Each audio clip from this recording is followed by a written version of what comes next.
യൂട്യൂബിന് വിട. സൂര്യയിലെ എല്ലാ പരമ്പരകളും സംരക്ഷണത്തിന് ശേഷം തികച്ചും സൗജന്യമായി സൺ നെക്സ്റ്റ് ആപ്പ് ഡൗൺലോഡ് ചെയ്യൂ. കണ്ടാസ്വദിക്കാം നിങ്ങളുടെ പ്രിയ പരമ്പരകൾ. വല്യമ്മേ, ഒന്ന് മതിയാക്കുന്നുണ്ടോ? മനുഷ്യനിവിടെ ഭ്രാന്തെടുത്ത് നിൽക്ക. അതിന്റെ ഇടയിൽ കൂടെ കുത്തിത്തിരിപ്പ് ഉണ്ടാക്കാനായിട്ട് ഇങ്ങോട്ട് വന്നോളൂ. ആരാടി കുത്തിത്തിരിപ്പുണ്ടാക്കിയത്? ഈ വീട്ടിൽ നടന്ന കാര്യമല്ലേ ഞാൻ പറഞ്ഞോളൂ. പിന്നെന്തിനാ നീ ആ വർത്താനം പറഞ്ഞത്? പിന്നെ ഞാൻ എന്ത് പറയണം? ഭാമയെ തിരികെ കൊണ്ടാക്കിയതിന്റെ സന്തോഷ വാർത്ത കേട്ടിട്ടല്ലേ വല്യമ്മ ഓടി വന്നത് ആഘോഷിക്കാൻ. ഭാവനെ, നീ വെറുതെ ആവശ്യമില്ലാത്ത കാര്യങ്ങൾ പറയരുത്. ഞങ്ങൾ അങ്ങനെ ഒന്നും ചിന്തിച്ചിട്ട് പോലുമില്ല. അറിയാമല്ലേച്ചാ, ഞാൻ അറിയും പോലും നിങ്ങളെ രണ്ടുപേരെയും മറ്റാർക്കും ഇവിടെ അറിയില്ലല്ലോ. നീ ഒന്ന് ചുമ്മാ ഇരിക്കും വെറുതെ. അമ്മയൊന്ന് മിണ്ടാതിരിക്കമ്മേ. ഇവിടെ നടന്നതെല്ലാം അമ്പാലിക ആന്റി കൃത്യമായിട്ട് വിളിച്ച് പറഞ്ഞിട്ടുണ്ടാവും. അതുകൊണ്ടാണല്ലോ രണ്ടുപേരും ഇങ്ങോട്ട് വന്നത്. അതെ, ഞങ്ങളോട് അമ്പാലിക വിളിച്ച് പറഞ്ഞിട്ട് തന്നെ കാര്യം തിരക്കാൻ വന്നത്. അതിനിപ്പോ എന്താ കുഴപ്പം? കുടുംബത്തിനുള്ളിൽ ഒരു പ്രശ്നം നടന്ന വേണ്ടപ്പെട്ടവരെ അറിയിക്കുന്ന ഒരു മര്യാദയാണ്. അതേ അമ്പാലികയും ചെയ്തുള്ളൂ. ഏട്ടാ, ഇതിപ്പോ നമ്മളായിട്ട് അത്ര വലിയ വിഷയമാക്കണ്ട. നമ്മളാരും വിചാരിക്കുന്ന പോലെ ആയിരിക്കില്ല അവിടെ നടന്നത്. ഭരത് മറ്റെന്തെങ്കിലും കാര്യത്തിനായിരിക്കും അരുന്ധതി കാണാൻ അവിടെ പോയത്. നീ ഇങ്ങനെ മക്കളെ വെള്ള പൂസലേ ഗായത്രി. പ്രായപൂർത്തിയായ ഒരു പെണ്ണിന്റെ മുറിയില് നേരം വെളുക്കോളം കഴിഞ്ഞിട്ട് ഇപ്പൊ അവനെ ന്യായീകരിക്കുന്നു.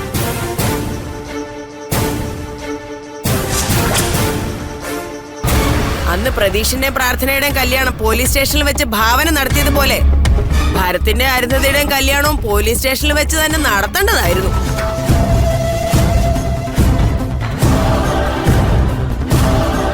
എന്താ ഭാവനെ, ഞാനീ പറഞ്ഞതില് നിനക്ക് എന്തെങ്കിലും എതിരഭിപ്രായം ഉണ്ടോ? ദേ, ഉണ്ടെങ്കിൽ പറയണം. ആരാന്റെ അമ്മയ്ക്ക് ഭ്രാന്ത് വന്നാൽ കാണാൻ നല്ല രസമായിരിക്കും. പക്ഷേ സ്വന്തം അമ്മയ്ക്ക് ഭ്രാന്ത് വരുമ്പോഴല്ലേ അതിന്റെ വേദന മനസ്സിലാവൂ. അമ്പാലിക ആയതുകൊണ്ട് ഈ കാര്യം പുറത്തിറങ്ങി. ഈ സ്ഥാനത്ത് ഗായത്രി ആയിരുന്നെങ്കിൽ രഹസ്യമായിട്ട് മൂടി വെച്ചാനെ.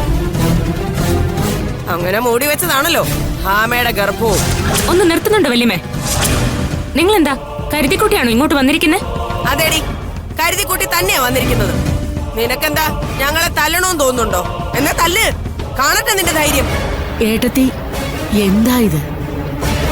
ദൈവം ഇതൊന്നും മതിയാക്ക്. ഇതിപ്പോ ഇത്രമാത്രം പറയാനൊന്നും ഇവിടെ ഒന്നും ഉണ്ടായിട്ടില്ലല്ലോ. ഇതിൽ കൂടുതൽ ഇനി എന്തുണ്ടാവാനോ ഗായത്രി? അമ്പാലികയുടെ സങ്കടം കേട്ടിട്ടാ ഞങ്ങൾ ഇങ്ങോട്ട് വരുന്നത്. അതും ഒരു പെൺകുട്ടിയുടെ അമ്മയാണെന്നുള്ള കാര്യം ഓർക്കണം.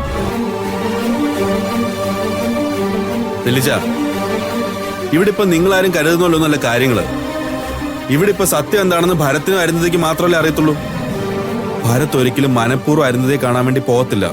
അതിന് മറ്റെന്തെങ്കിലും കാരണം ഉണ്ടാവും എന്ന് നിന്നോട് അവര് പറഞ്ഞോ? പറഞ്ഞെങ്കിൽ പറ, അല്ലാതെ വെറുതെ ഊഹിച്ചെടുക്കണ്ട.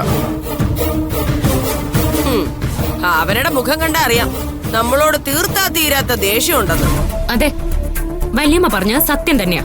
പക്ഷേ നിങ്ങളോട് നാവ് കൊണ്ടുപോലും പ്രതികരിക്കാൻ എനിക്ക് ഉറപ്പാ തോന്നുന്നേ. ഓ, എന്നാ പിന്നെ കൈകൊണ്ട് പ്രതികരിക്ക്. കാണട്ടെ നിന്റെ തന്റെ ഇടം.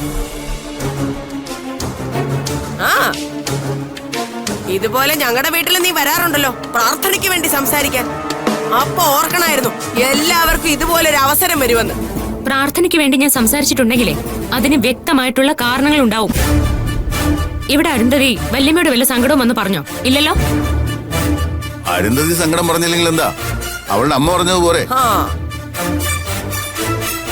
ഇപ്പൊ സംഭവിക്കാൻ പോകുന്നത് എന്താണെന്ന് നോക്കിക്കോ ഭാവനെ. പാവപ്പെട്ട ഭാമയാവും ശിക്ഷിക്കപ്പെടാൻ പോകുന്നത്.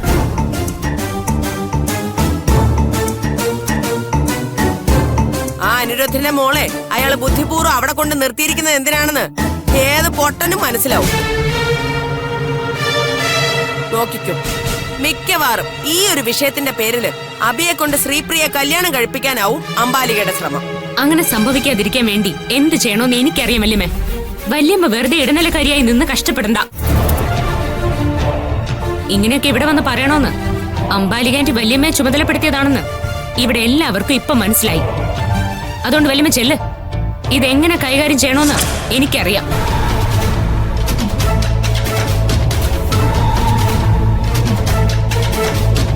അതുപോലെ ഇപ്പോഴും ഞാൻ ഭരത്തിനെ വിശ്വസിക്കാം. അവൻ ഒരിക്കലും ഞങ്ങളുടെ കുടുംബത്തിന്റെ മാനം നഷ്ടപ്പെടുത്തില്ല.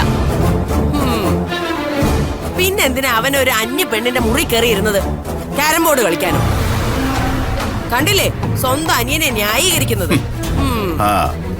ഇതവൻ പ്രേമം മൂത്തുപോയി കേറിയത് തന്നെയാ. ആ പക്ഷേ അംബാലിയുടെ കൈ പെടുമെന്ന് വിചാരിച്ചില്ല. അതാണ്. പാവം ഇപ്പൊ അനുഭവിക്കുന്നത് ഭാമയും. ഈശ്വര, ഇനി എന്തൊക്കെയാവും നടക്കാൻ പോകുന്നതെന്ന് കണ്ടു തന്നെ അറിയണം. അറിയണമൊന്നുമില്ല വല്യമ്മേ. ഭാമ ഇനിയും അഭിയോടൊപ്പം തന്നെ ജീവിക്കും, അതിലൊരു സംശയവും വേണ്ട. ജീവിക്കും ജീവിക്കും. ഇങ്ങനെ പോയാലേ അഭിയോടൊപ്പം ജീവിക്കുന്നത് ഭാമയായിരിക്കില്ല, ആ ശ്രീപ്രിയായിരിക്കും.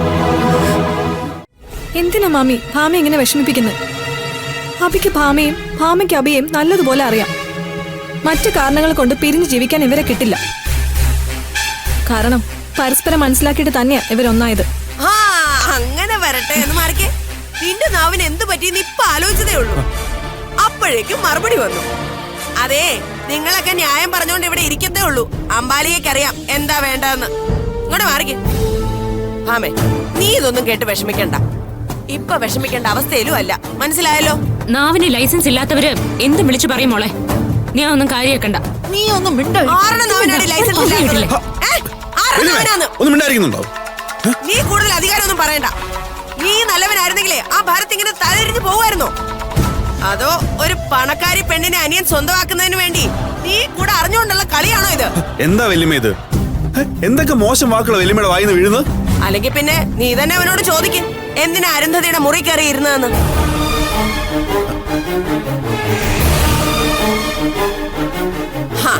അല്ലെങ്കിൽ തന്നെ നിന്നോടൊന്നും ചോദിച്ചിട്ട് ഒരു കാര്യമില്ല. നിനക്കൊക്കെ ജന്മം തന്ന ഒരാളുണ്ടല്ലോ, ഗായത്രി, അവളോട് വേണം ചോദിക്കാൻ. നോക്കണ്ട ഗായത്രി, നീ തന്നെയാ മക്കളെ എല്ലാരെയും ഇല്ലാതാക്കിയത്. ഭാവനെ മാത്രമേ നീ നേരാവണ്ണം വളർത്തിയിട്ടുള്ളൂ. അതുകൊണ്ടാ ഇന്നും അവൾ അധ്വാനിച്ച് ജീവിക്കുന്നത്. ബാക്കി എല്ലാരും തന്നിഷ്ടത്തിനാ ജീവിക്കുന്നത്. ഞാൻ ഈ പറഞ്ഞത് തെറ്റാണെങ്കിൽ നീ മറുപടി പറ ഗായത്രി. അതുപോലെ ദേ നിൽക്കുന്നു വരുംകാല ഡോക്ടർ. നീയും ആള് ചില്ലറക്കാരിയൊന്നുമല്ല. ആ ധ്രുവനെ നീ എന്തോ ചെയ്തിട്ടുണ്ട്. അതുകൊണ്ടാണല്ലോ പോലീസ് ഇവിടെ കയറി ഇറങ്ങുന്നത്. ഗായത്രി, നിന്നെ ഞാൻ സമ്മതിച്ചിരിക്കുന്നു. എന്തൊക്കെ പ്രശ്നങ്ങൾ ഇവിടെ ഉണ്ടായിട്ടും കല്ലുപോലെ നീ നിൽക്കുന്നില്ലേ? ഓ, അതിന് ഞാൻ നിന്നെ സമ്മതിച്ചിരിക്കുന്നു. ജാനകി, മതിയാക്ക്. ഇനിയും സംസാരിച്ച് വഷളാക്കുന്നില്ല. ഇനിയിപ്പോ എന്തിനാ വലിയ തടയുന്നത്? പറയാനുള്ളതൊക്കെ അങ്ങ് പറഞ്ഞില്ലേ? ഇനിയിപ്പോ പറഞ്ഞൊന്നും തിരിച്ചെടുക്കാൻ പറ്റില്ലല്ലോ ഭാവനെ. ഗായത്രി, ഞാനൊരു അഭിപ്രായം പറയാം. കാര്യങ്ങൾ ഇത്രയും ആയ സ്ഥിതിക്ക് നല്ലൊരു ദിവസം നോക്കി നമുക്ക് പോയി അംബാലിയോട് സംസാരിച്ചാലോ? ആ, ഭാരത്തിനും അരുന്ധതിക്കും ഇഷ്ടമാണെങ്കിൽ അവരുടെ കല്യാണം നടത്തി കൊടുക്കുന്നതല്ലേ നല്ലത്.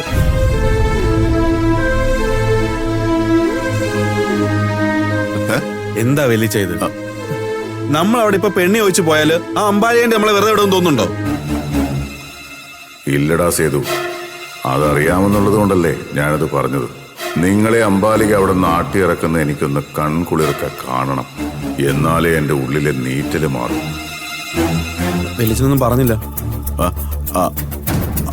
അല്ലാതെ പിന്നെ നമ്മൾ എന്താടാ ചെയ്യേണ്ടത്?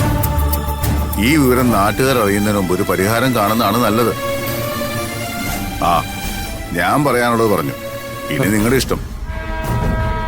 പാപ്പേട്ട, നമ്മള് നല്ലത് പറഞ്ഞു കൊടുത്താലും ഇവരുടെ തലേ കേറത്തില്ല. അതുകൊണ്ട് പാപ്പേട്ട മിണ്ടാതിരിക്കും.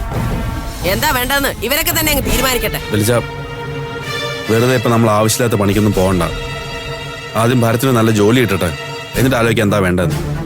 ആ, അപ്പോഴേക്കും അരുന്ധതിക്ക് ഭാമയുടെ അവസ്ഥയാവും. അലറണ്ട. ഈ വീട്ടിൽ തന്നെ ആ കുടുംബത്തിൽ നിന്ന് ഒരു അനുഭവം ഉണ്ടല്ലോ. അത് ഇനി ആവർത്തിക്കാതിരിക്കാൻ വേണ്ടി പറഞ്ഞതാ. പാപ്പേട്ടാ, ഇപ്പൊ തന്നെ അംബാലികയെ വിളിച്ചിട്ട് ഞങ്ങൾ പെണ്ണ് ചോദിക്കാൻ വരുന്നുണ്ടെന്ന് പറ. ദിവസമൊക്കെ പിന്നീട് തീരുമാനിക്കാം.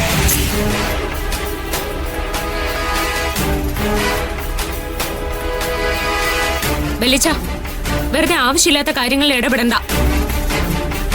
ഇവിടെ എന്താ ചെയ്യേണ്ടെന്ന് എനിക്കറിയാം. അതിനാരുടെയും ശുപാർശ ഒന്നും വേണ്ട. എന്താ ഭാവന? നിങ്ങൾക്ക് വേണ്ടി ഒരു നല്ല കാര്യം ചെയ്യാൻ പപ്പേട്ടനെ അനുവദിക്കില്ല എന്നാണോ? ഇതാണോ വല്യമ്മ നല്ല കാര്യം? അംബാലിക ആന്റിയെ കൊണ്ട് ഞങ്ങളെ ആട്ടിയിറക്കണം. അതിനല്ലേ രണ്ടാളും കൂടി പ്ലാൻ ചെയ്ത് ഇങ്ങനൊരു തീരുമാനം എടുത്തോണ്ട് വന്നത്? അല്ലെങ്കിൽ തന്നെ വല്യച്ഛൻ ഈ കുടുംബത്തിന് വേണ്ടി എന്ത് നല്ല കാര്യം ചെയ്തിട്ടുള്ളത്? ഏ?